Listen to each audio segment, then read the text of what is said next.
Recording? Okay, recording started. And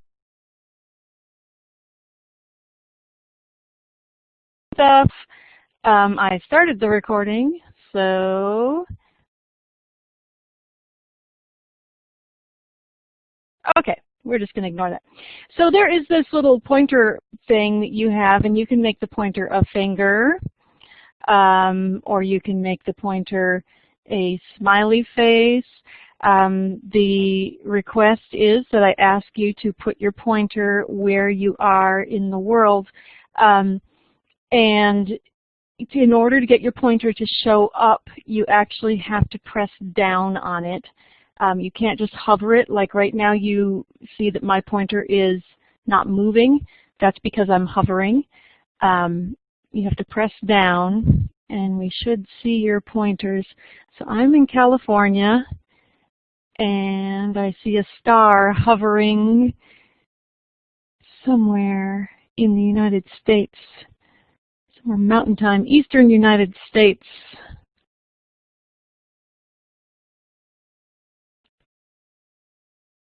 New York City. All right.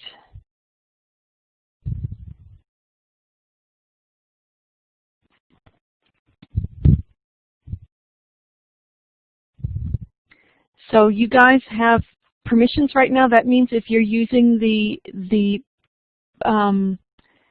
tool that looks like a pointer and you're dragging the map, you're going to move it. I'm moving it back. This is the second tool down. It has a star on it when you first look at it. So maybe the rest of you who haven't gotten on there can just type in the chat. Oh, you are doing that from Colorado. Somebody's moving the map again. That's because you're using the top tool, which is the move tool, the select objects tool. You need to use the second tool, which is the point to items of interest tool.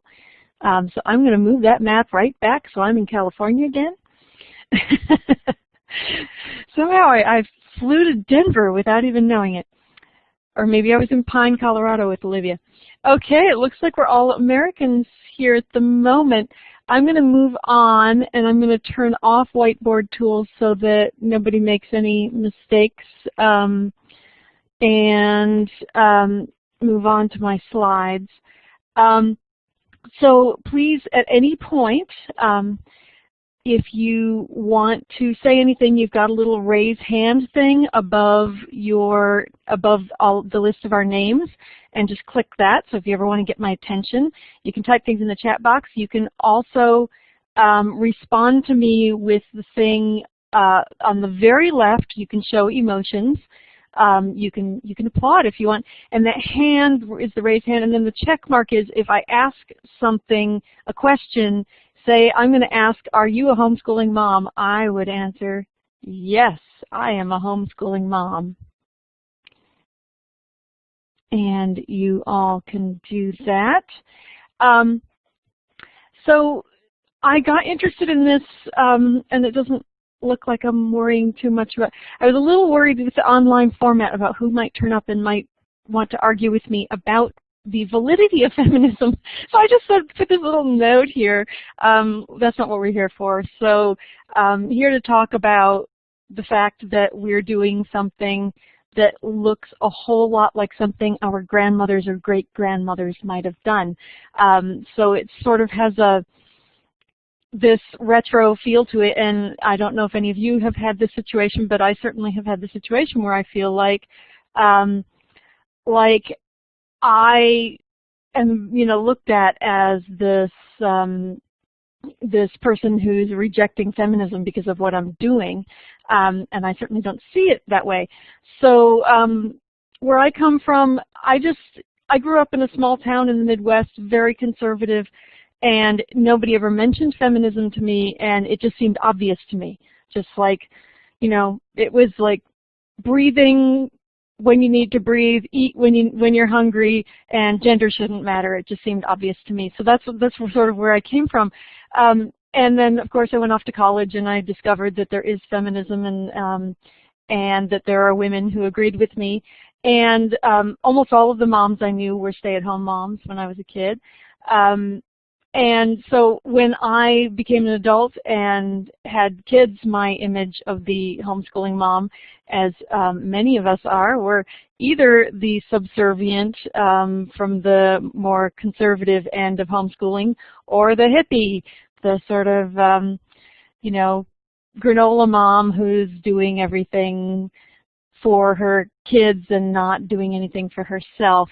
On the other hand, the homeschooling moms I met were self-confident, skillful, open, supportive, and especially as pertains to gender issues, some of the most supportive people I've ever met for gender issues. So I started to question my assumptions and wondered, is homeschooling actually a feminist act? Is it something that I could say is feminist? So I was going to go on to a little history of feminism.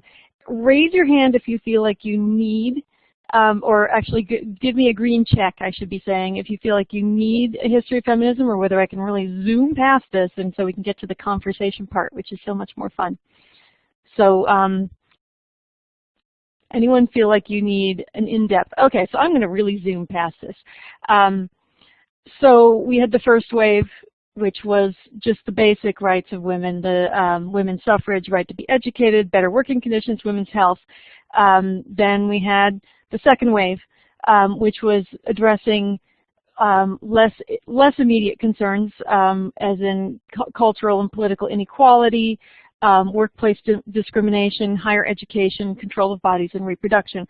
All of these being issues that the women at this time really weren't able to address, or even some of them didn't even occur to them. And then the third wave, which is where we are now, and I find that when I read about what is the third wave of feminism, there's a lot of confusion. Nobody's quite sure, but certainly there's a lot of response to the backlash that happened. And there's an excellent book, Backlash, by a person whose name I am forgetting at the moment, because when I have to remember somebody's name, I immediately forget it. Somebody can type in the chat room. Response to socially conservative politics, because of course in the 80s, Christian conservatives started to get politically active, whereas before they were not as politically active, and fiscal conservatives were socially all over the map. These days, there's a much stronger social conservative movement, and there was a specific backlash. And then sexual politics and gender issues, much more interested in how we're raising children, what messages we're sending them, raising children who are not gender who don't conform in their gender issues, and then increased participation of marginalized women. And in this case, I guess I'd sort of put us homeschoolers into marginalized women as well, because we're this unusual group of women out there doing something that seems a little strange to a lot of feminists. And there's a recent book. What is it called? Cannot remember what it's called. A recent book about the fact that women apparently who did the whole back to the home raising children are now unhappy that they did it. There was an article in the New York Times about how women are going back into the workforce and finding that they lost a lot of seniority. They're not getting the salaries they're used to. So there's definitely a sense in the wider community that what we're doing is sort of maybe detrimental to ourselves as women, as workers. So how does feminism clash and or mesh with homeschooling? Well, the obvious, I think, clash is really obvious, so I'm starting with that. The one big issue that we all notice is that almost always the primary homeschooling parent is a woman. I've known a few men. I actually have heard about a few men who were the 100% homeschooling parent, but the only men I've known who were involved in the homeschooling were largely not 100%. So it is really, really a woman-dominated thing. The primary homeschooling parent makes little or no income. Making income, of course, was a huge issue for for second wave feminists. And when you are homeschooling, especially if you're homeschooling more than one kid, it's really hard to make an income. Homeschooling usually happens at home, so that's women back in the home again, where we started out.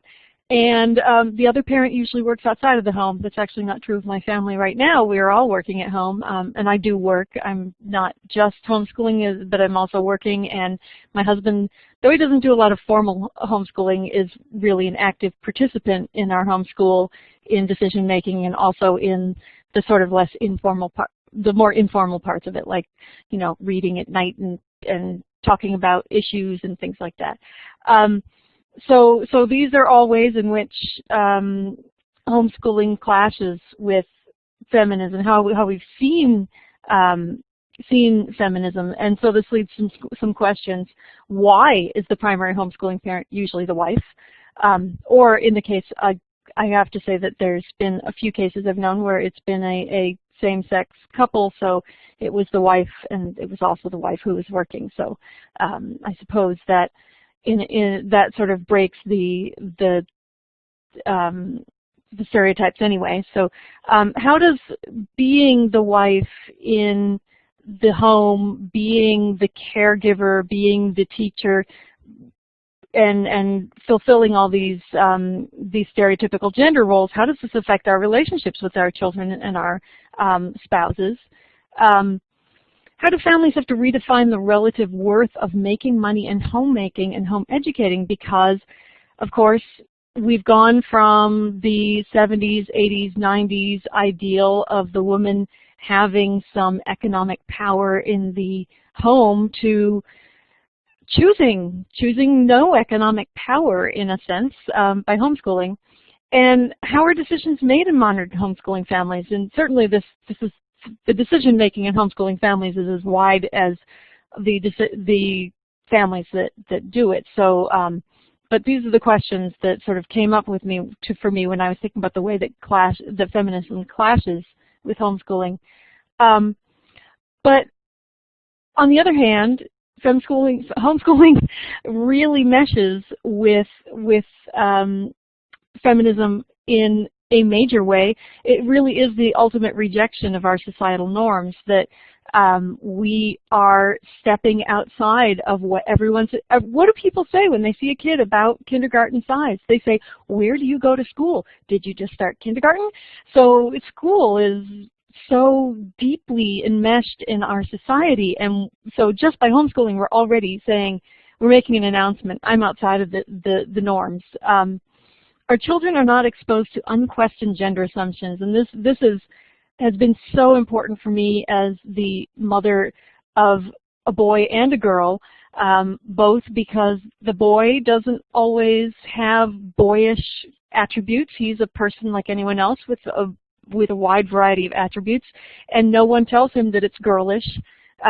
Except for maybe his sister occasionally tries to get at him by telling him something is girlish, but it's sort of like a joke. My girl is actually a very gender atypical girl, and so I love the fact that she's not exposed to those assumptions. And if you see schooling as a power relationship, there are other connections. Yes, definitely. Unusual children are not pressured to conform. This is such a huge thing amongst the homeschoolers I know. I know people who homeschool because of the pressures that their kids were under in school, or the pressures that they saw their kids would be under in school.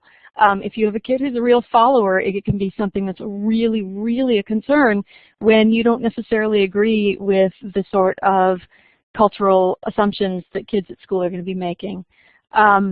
We can tailor education to include a feminist perspective. When you send your kid off to school, you know, you can be feminist at home, but you can't have any control over what they see in the classroom, and especially from the teacher, because as we all know, if you've read anything about teacher bias, teachers don't actually know what most of their biases are. They will, even a feminist teacher will be, if that person is recorded, they will be seen as calling on boys more often, as affirming boys' ideas more often. I'm reading this comment. Yes, well, you know, it is true that still the majority of teachers in elementary school are women, but that research shows that women are not any less susceptible to promoting sexist ideas in their classroom necessarily. Of course, a woman who is very much aware of it will try to stop herself from doing the sort of, you know, the way that we just sort of act in ways that we don't think about because of our culture. And so calling on boys more often, praising boys more often, allowing, this was a really big one when my daughter was in school, allowing boys to do things that girls would get in trouble for. I have a rowdy, active girl, and she was constantly the teacher was constantly trying to push her back and make her conform to being a girl.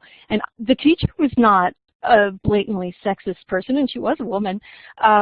She didn't even notice she was doing it, and I didn't even really notice she was doing it till another teacher said to me, "Do you think that maybe teachers react this way partly to your child because she's a very physically boisterous, rowdy girl?" And I thought, wait a second, that's true, because she was really, nothing that she did was tolerated the way it was with the boy. And finally, homeschooled kids generally have a more solid sense of self when they leave home. This is something that I thought, oh, I'd better go look up that research. But I didn't. I know it's out there. I've seen it quoted. And of course, research on homeschoolers, people are always asking me for research. And it's like, there's no great research. It's so hard to find homeschoolers that getting a sample of homeschoolers that's not a biased sample of any sort is really, really hard. But anecdotally speaking, lots of homeschoolers say that when their kids go out in the world, when they go to college or they go to their first job, that they notice how different they are from school kids because they have such a solid sense of self. So that, of course, I would consider to be very much a feminist principle, that people are true to themselves, and homeschoolers are more able to do that because they were not put under such pressure in school. So how can we homeschool to raise feminist kids?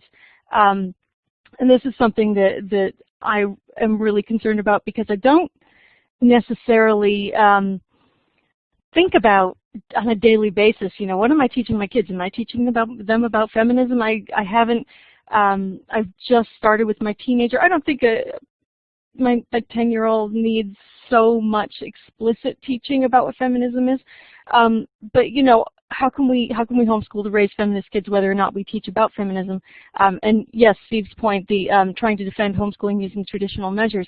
Yeah, if you're going to measure homeschoolers using a standardized test, well, it's probably not going to do a very good job of measuring what's important about homeschooling, though homeschoolers generally seem to do just fine on standardized tests. Certainly, I know that I don't teach in a way that teaches to the standardized test, and so if you're going to measure kids that way, it's a little hard. Also, homeschoolers are heavily biased toward families that already have college educations. So homeschoolers are more likely to go to college, but since homeschoolers are more likely offspring of college-educated parents, that already, you know, so yeah, the sample bias amongst studying homeschoolers is a big problem. So here are some things that make sense to me, and what I'd like to do is, after I get through my slides, I'm going to ask to open it up and talk about these things, but these are sort of the beginning ideas I came up with. Walk the walk. That is so important for us as homeschooling women and homeschooling men, that we make positive choices for ourselves. I know so many homeschooling women have so little time for themselves, and part of that is getting buy-in from your partner, of course. And so, for example, I went through a period where I was having this intense back pain. I finally found out what it was, and I realized, are there audio issues? Suki, there's a weird thing going on with your audio. Maybe turn your audio off and then turn it back on again. Okay. I also know Ethernet is not quite bad. It's very bad. Kind of a reverberation or an echo. Yeah, you're on a USB headset? Yeah. Unplug and replug? I might unplug it and then re-plug it back in.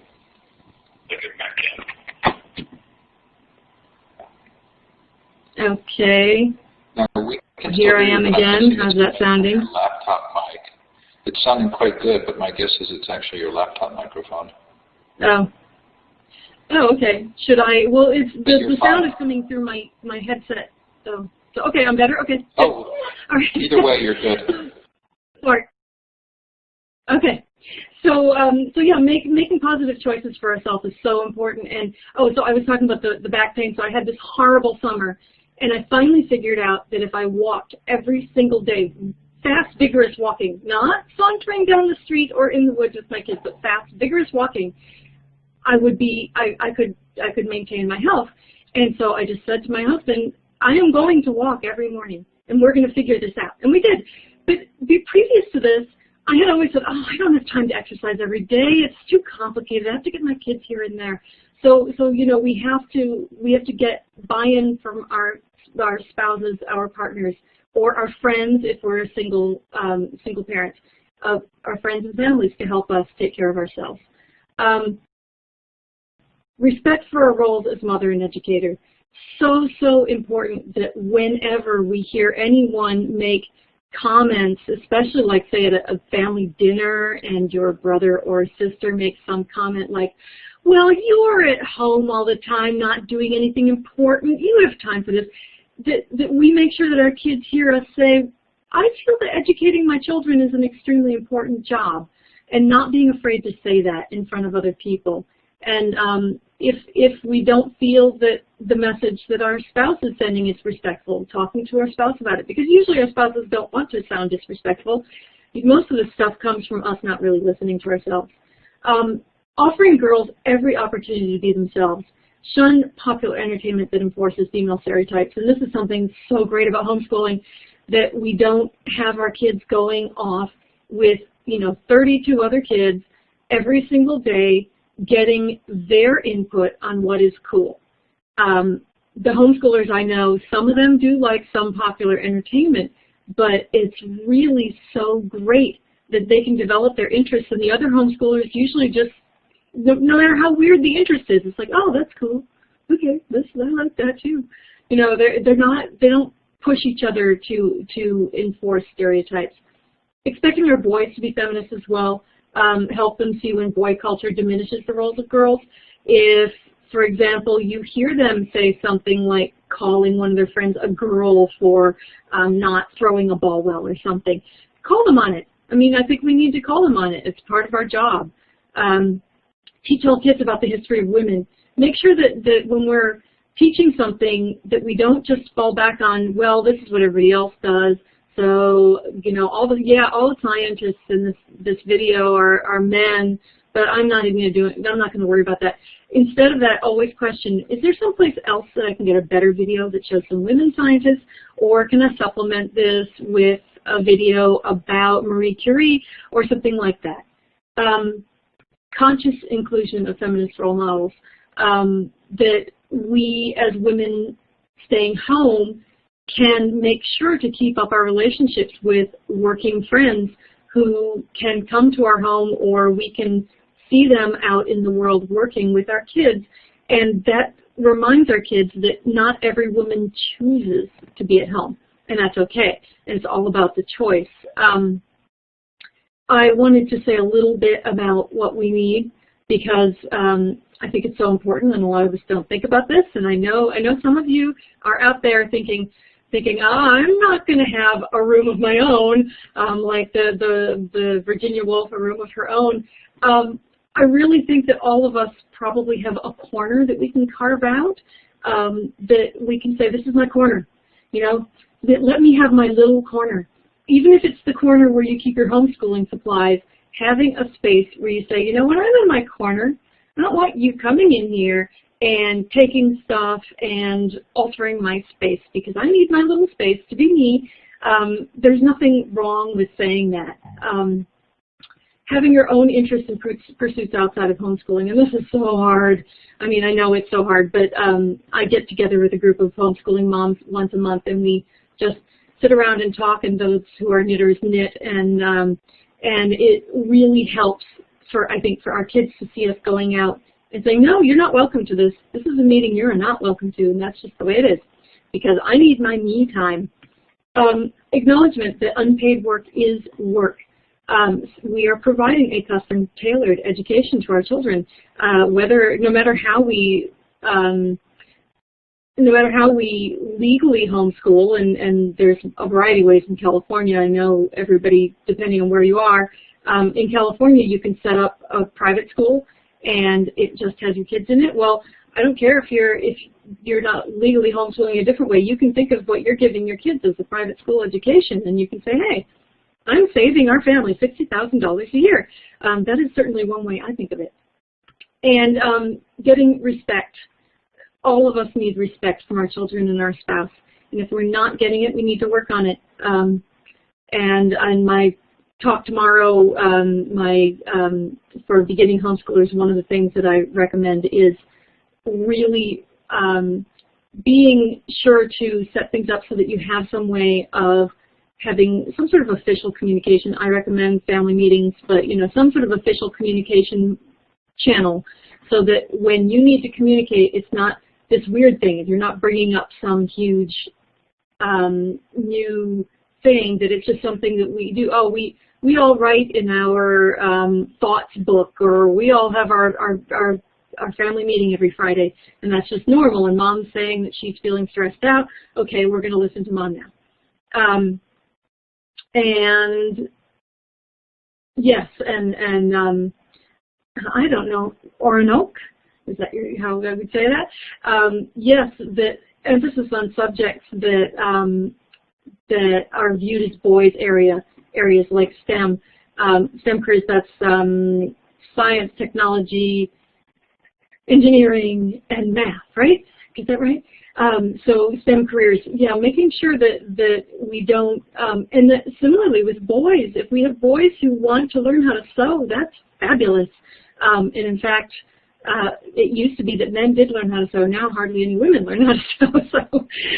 But if in the past you were, thanks, Steve. Thanks for being here and your comments.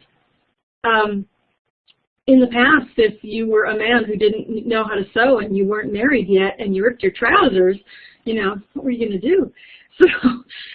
So yeah, if your sons have so-called feminine interests too, supporting them.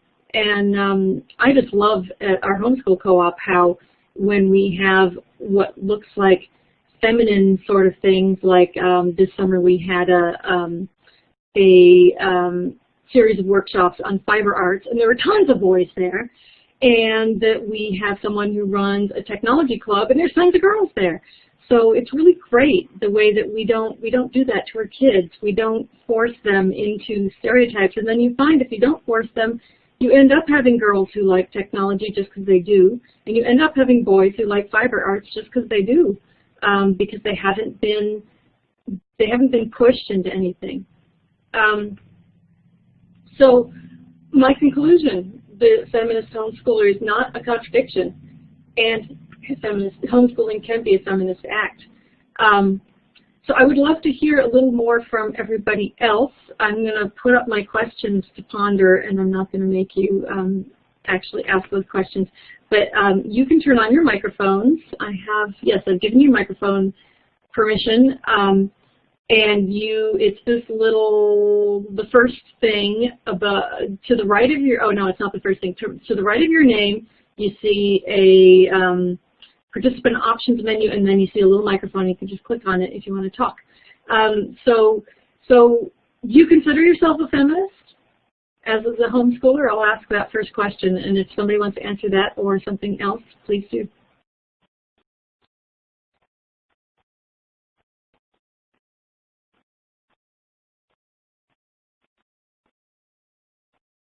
A great silence. All right, I'm not going to make you talk, but I would love to hear from one of you. Would you like your kids to think of themselves as feminists? Do you think your kids think of themselves as feminists?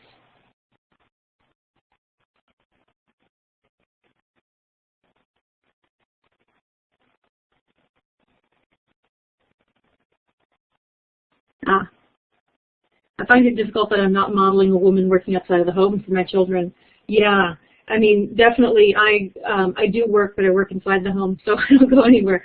And that is something that we just can't do probably. And I actually know Miranda, so I know that she has multiple children. So yeah, if you don't have time to work outside the home, you can't. So how can we help Miranda figure that out? What do you do? How do you model a woman working outside the home if you're not that woman?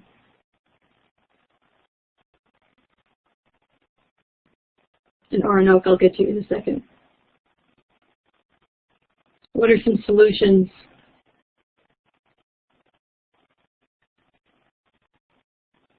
I have a friend who's a bus driver. Oh, there's Olivia. Go ahead, Olivia. You can find women who work outside of the home to be role models for your children. And maybe get some of yes, certainly. And maybe get some of them to mentor or offer intern possibilities to your children. Yeah, that's a great idea. And I was about to say before you chimed in that I have a friend who's a bus driver and a school bus driver, and my kids just love to see her out at work. And we see her drive by, and it's like, "There's Kate! There's Kate!" We get Kate to wave to us, and you know. So other women that you know, certainly. Did you want to say more, Olivia? Because if you don't, you need to turn off your mic because it'll make sounds. Okay. Sorry about that. That's okay. Yes, it is that immediate experience of their mother is so central. So, okay, so I'll give another personal anecdote because that's what's coming to my mind. When I was a kid, my mother had a master's and part of a medical degree. She met my father when she was in medical school and got pregnant, so she dropped out with just a master's. And so she didn't work. She had 5 children, so she was rather busy, and she didn't work outside the home. But it was the 70s, and so she had a cheese co-op that she ran, and she had this group of friends who were artists, and they would get together and do art together. And so I remember that. I remember those strong women, and it wasn't. I don't feel that I was lacking in strong women role models, even though they didn't work outside the home. And hardly any women I knew growing up. I had one friend whose mother was a realtor, and that was it. But I still saw strong women. So that's another thing I would think of. So I want to get onto Roanoke's comment that left feeling empowered. And yes, I mean, it's interesting that a lot of people, I did this online survey when I got interested in this topic, and I wrote an article which is coming out in Home Education magazine, they haven't told me which issue yet, so probably sometime in the winter. And I got interested in this issue, and so I put up a poll and asked everybody I knew to go do it, and some people I didn't know. And I asked a couple questions before I used the F word, feminist. I asked a couple questions about people's beliefs. And it was so interesting because every single one of the people who responded as a feminist for the first couple questions. But when it said, do you consider yourself a feminist, there was a lot of hedging. There was a lot of, well, I'm not the sort of feminist that people think of because I don't think that we should have same-sex bathrooms. Well, not all feminists think you should have same-sex bathrooms. Feminists don't agree on everything. So yeah, I think that a lot of people who say they went to all-girls schools feel that way. I know someone who went to Mills College in the San Francisco Bay Area, which was a 100% girls college, and now there's, I can't remember what the deal is. But, and she said it was amazing to be with all these strong women, and when she got out in the world, she was just not, she didn't think it was weird to speak up in a meeting, because that's what women did. And Melody says that anything one parent did, the other did at the other house, so that worrying about whether your kids see some jobs is only for women, and others for only men, yeah, I mean, that's a really hard thing to think about. Are there any responses, ways that you deal with that in your own homeschooling life? Because, for example, if we're homeschooling and our spouses are out working, who's more likely to cook dinner? I mean, I know how it works in my house. When my husband was out working, these days he's working at home, but that during the week it was always me cooking dinner. But one thing we did in that case is he actually cooks dinner on the weekends and always has. So our kids have always seen him, even when he was working a corporate job, cooking dinner on the weekends. The other thing is that we split the work of meals, of the evening meal 100%. We split it half and half. If I cook, he cleans. Every once in a while we do something just because of scheduling, you know, one of us has to cook and clean. But it's completely accepted by our kids that if one of them sets the table, the other one clears. If one of them has to take out the garbage can, the other one has to take out the recycling. In our house, that actually happens by body size, because my rather smaller child gets to take the smaller cart. But so that's one way we solve it. Anyone else, how you solve that problem of making it seeming like certain jobs are just for men and just certain jobs just for women?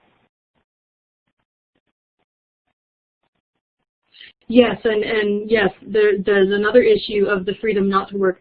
That's another issue that also falls under third wave feminism, because third wave feminism has broken out of this idea that feminism is only about women and said, well, everything that affects women affects men, everything that affects women affects children, and everything that affects women affects families and countries. And it's so amazing to have a president who actually said, he said something like, of course I care about women's issues because women are half of our country, and if you don't care about women's issues, then you don't care about your country. And so that, of course, makes complete sense to me, but that's not something that a lot of politicians would be willing to say. So yes, that there's no freedom not to work for so many people. It's a feminist issue for us to look at. Something that I like to point out to my kids when we are homeschooling is the sacrifices that especially the lower income families make in order to homeschool.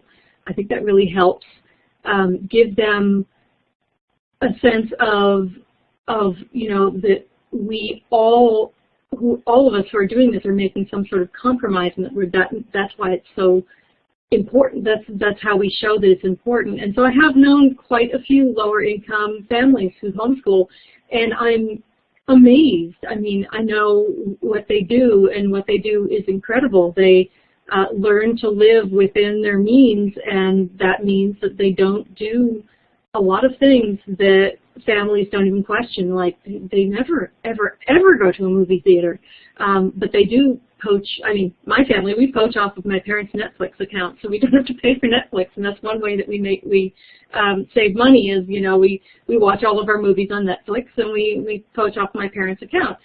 So yes, and many first wave feminists were abolitionists first. So there is has always been a tradition within feminism of knowing that feminist issues were bigger than just for women's issues. And yeah, the ability to homeschool is such a privilege.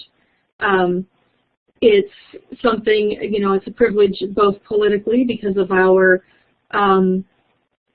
political system allowing us the freedom to have local control over education, though less than in the past. But in the United States, we have so much more local control over education. In other countries, such as Germany, educational decisions are centralized, and homeschooling is nearly impossible there.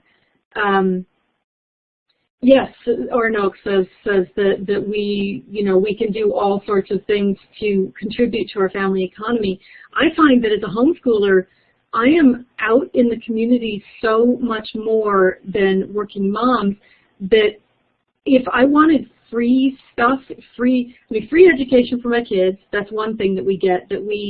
I don't do all of the educating, and I'm sure none of you do. We go to our homeschool co-op. We trade with other families, do things with other families. So these are free things. I can also get free stuff, like free art supplies. Somebody will email, in fact, what was the funny thing? Oh, it was somebody emailed our homeschooling email list recently saying, I have an enormous bag of fabric scraps. So if I had my daughter's presently off sewing for some reason, but she was for a while a very avid sewer, and so when a seamstress or whatever, I don't know, when her aunt asked what she might want for a Christmas gift at one point, I said, lots of fabric scraps would be great. And this was a working mother who went to a fabric store and bought these beautiful pieces of fabric.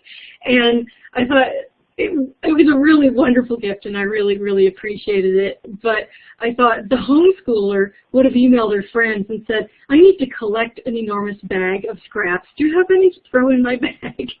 So, that we contribute to our family economy in ways like that. So that we can homeschool on a smaller budget than certainly on than private school. And even when your kids are in public school, there's lots of expenses that you were expected to just shoulder. So yeah, I mean, there's different ways. It is unfortunate that there is sort of a line at which homeschooling becomes impossible. I mean, it's very unlikely. I live in an area with a lot of migrant workers. They're not going to be able to homeschool. They would be unable to support themselves without two working parents and sometimes working kids, and also unable to get the support that they would need to because of language barriers, because of physical barriers, not being able to drive places, not knowing who they would talk to get information. So there are a lot of barriers to homeschooling. What are some of the things that you do to raise your girls with a healthy self-image?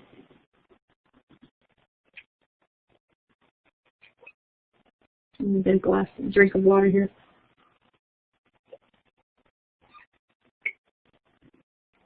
Is there any input here?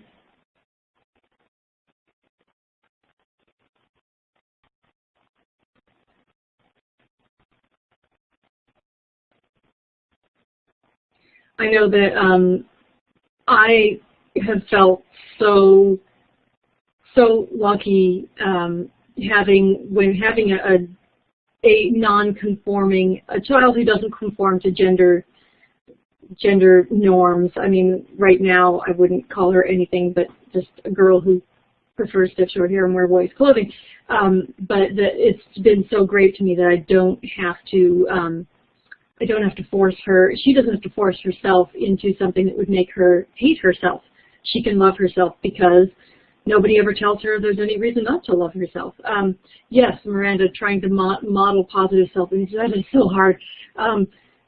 Give yourself a green check mark if you have a lot of trouble not berating yourself for being, too fat, though I know Miranda and I know she's not too fat, or not fat enough, not having, the things that you want to say about yourself that you shouldn't. I know that I struggle with that, with modeling that for my kids, and I've read this piece. Somebody wrote. It's an adult wrote it, but as if they were a child, and it said something like, "Dear Mom, today I found out you weren't beautiful." And, because it was the mother criticizing herself in front of her kids, and we can't do that. We need to say when we feel great. I mean, personally, I'm someone who loves, hi Melody, who loves clothing and jewelry and stuff, and so, but I don't ever say, oh, that's so-and-so, she doesn't take care of herself because she doesn't wear any nice clothing or jewelry. We have to watch what we say and what message it sends to kids. I don't care if my kids like to dress. If that's something they like, then that's great. If they don't like it, then they don't. And I actually have one of each. One of my children loves clothing and getting dressed up and doing funny things to her hair and stuff, and the other one couldn't care less what he steps into in the morning.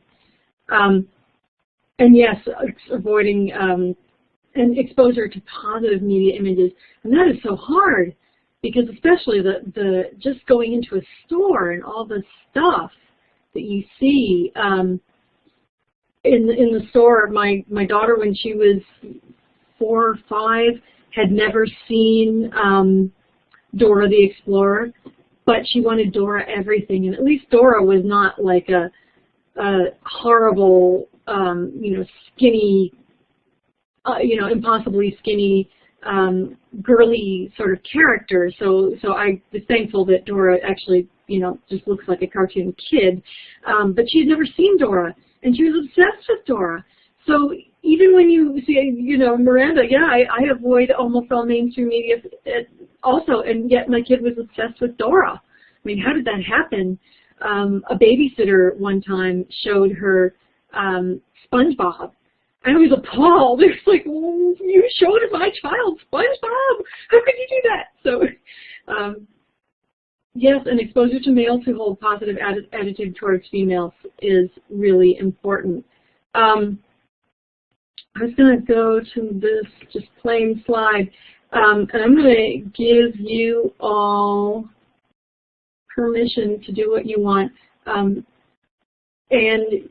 if you would like to just type some ideas onto the screen as our sort of, let's make a little poster. So I'm going to write, and you're going to have to change your color, your typing or handwriting color to something that will show up on black, because I designed this when I gave this talk at a conference in person, and so if you want to do anything, so I'm going to write, I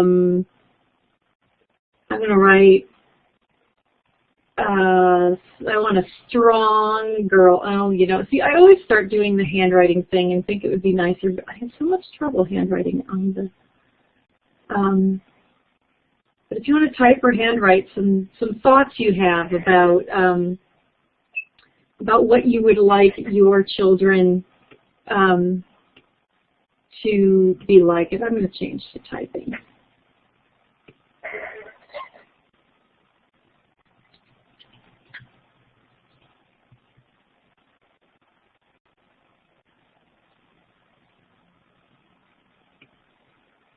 So you all have permission, I think. So if you want to go at it, please start typing some ideas.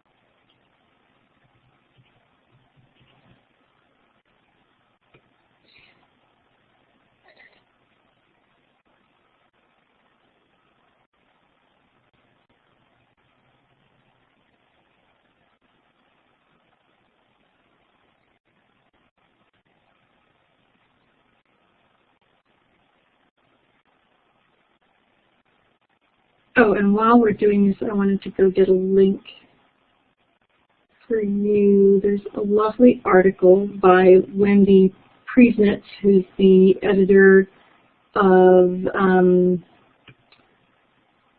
Life Learning magazine. And this is a link to an article she wrote about feminist homeschooling and feminism.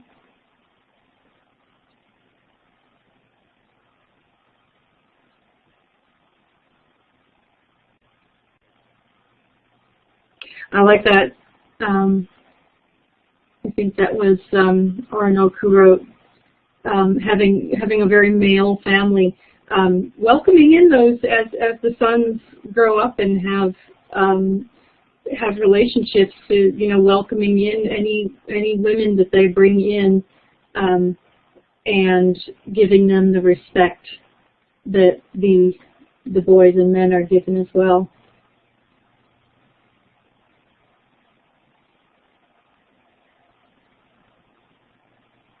Oh, and then there was the other thing I was thinking, let me go get another link.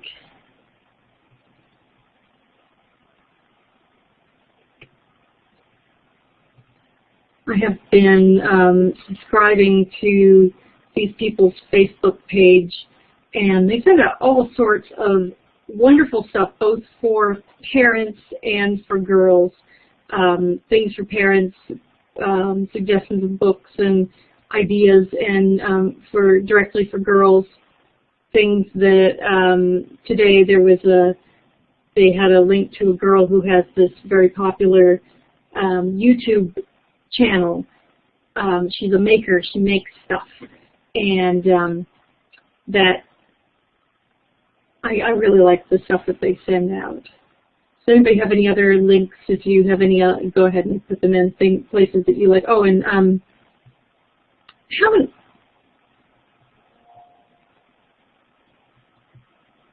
there's this magazine that I gave my niece a subscription to, and she really liked it, and I can't decide if my daughter needs it, is ready for it, would be interested in it, so I haven't given it to her yet, but my niece really liked it, and for some reason their website's not coming up, but it's called New Moon Girls. And it's, I guess what I was feeling about for my daughter is that she's not really a girly girl, and it's more sort of more of a sort of girl power type of thing, and I'm not sure that she would relate that much, but maybe she would. I should get her a copy, actually. She's old enough. I think the target range is, it's sort of a tween target range. The Mighty Girl is for all the different age ranges. So there's stuff, and my daughter and I were just looking at it yesterday for recommendations of films, and I noticed that they had a bunch of the films by the wonderful Japanese director whose name I can't remember, but he always has such great female characters. The movie of his that I really love and I want my daughter to watch is Kiki's Delivery Service, about a girl witch who starts a delivery service. It's a wonderful movie. So they have movie recommendations, that sort of thing. My children will not support authority unquestioningly. Yes, and that's such a good example of how feminism and homeschooling intersect. You know, that I said at the beginning of my talk how homeschooling is such a rejection of societal norms, and it allows us to really step outside of society and say and look from the outside, and rejecting the absolute authority of the school is a really good lesson for our kids. Pigtail pals. I do not know pigtail pals. I'll have to look at that. Let me go paste that. No. Well, newmoongirls.com is apparently not the right link. Oh, it's a link to their blog. It came up. The New Moon Girls link that I put up there doesn't actually work, but it's a magazine called New Moon Girls, and you can search for it and find it. I thought it was newmoongirls.com, and it didn't work. And my daughter just loves the series of magazines for kids from the Cricket magazine people. They have a social studies series that moves up through the ages, and they have a science series. And we've always gotten the science series. It's Ask for younger kids. There's one for really little kids. Can't remember the name. Then there's Ask, and then there's Odyssey, and she loves those. And those are also a really good way of avoiding gender stereotypes, because they do such a good job with those magazines of not always showing boys and making it very boyish. There's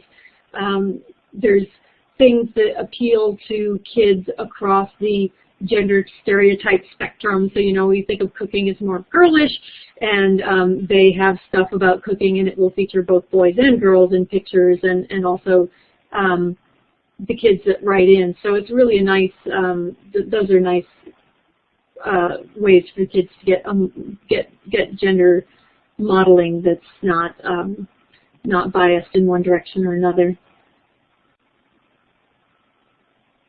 Click magazine.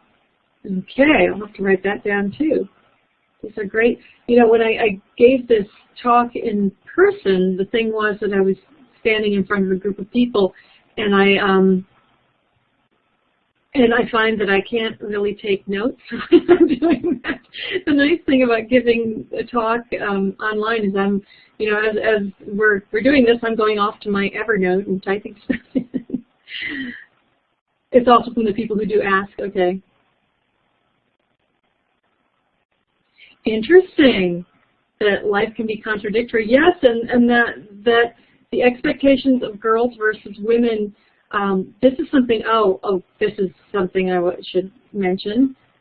The idea of bibliotherapy sounds therapeutic, like if you have a child who has a problem, but the idea behind bibliotherapy is using fiction to help kids understand things. That is something I can think of a few books that have had that the girls, pre-pubescent girls, having no expectations, being allowed to be dirty and run around with the boys, and then at a certain age, they're told by their parents, and now you're a woman, now you have to be different. A wonderful, wonderful, wonderful book is,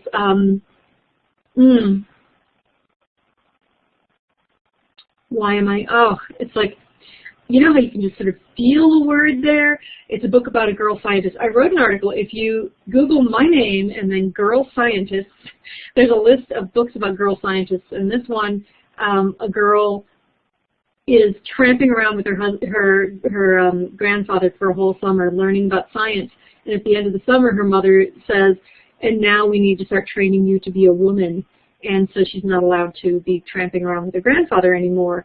And it's a really I remember the evolution of Calpurnia tape. See, if I talk long enough, my poor brain catches up with my tongue catches up with my brain.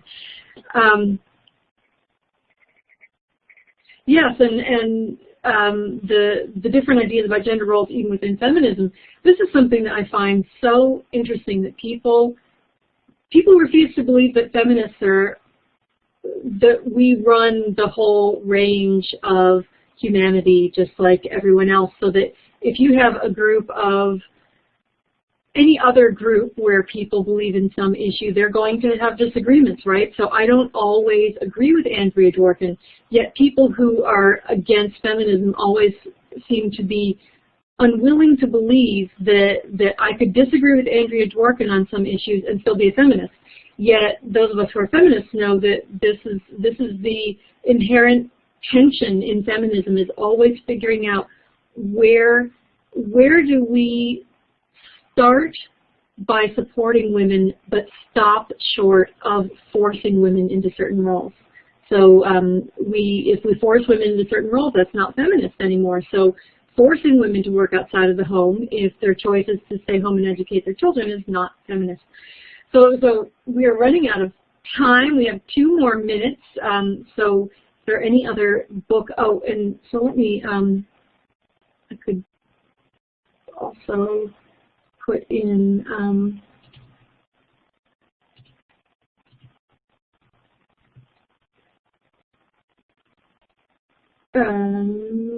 oh yeah, so I have a book list, and I'm just going to put, well, okay, it's not going to come up. See, even searching for things, but I'm going to put a link to one of my book lists because they have links to all the rest in them. I love book lists of books that have healthy role models for different people. This one in particular is for, I think I did the link for sensitive 10-year-old readers. And I also, I think linked from that article, there's my article about girl scientists that I found very, very few books about girls who wanted to be scientists or who were scientists. It's really interesting. So I'm going to conclude here by thanking you all for coming. It was great to have you here, and thank you, Arno, for your inputs. And I really appreciated having this talk, though you guys were all so quiet. It was nice that you were typing, but you could also turn on your mics. Makes me feel like I'm going blah, blah, blah, blah, blah, blah. So, yes, thank you all for your input, and good luck homeschooling your young feminists.